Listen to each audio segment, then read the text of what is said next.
In Ecclesiastes chapter 12 verse 13 to 14 says, "Now all has been heard. Here is the conclusion of the matter.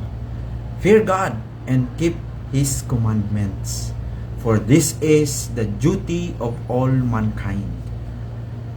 Solomon spent his entire life and a massive fortune trying to find a shortcut to happiness.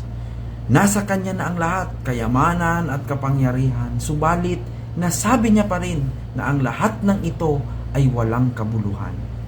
He realizes that meaning isn't found in what we accumulate, but in who we belong to. By saying, "Fear God and keep His commandments," He is pointing us toward an anchor. Ang pagkakaroon ng relasyon sa Diyos ang pinakamahalaga at may kabuluhan. Ito ay pagkilala na ang Diyos ang sentro ng ating buhay.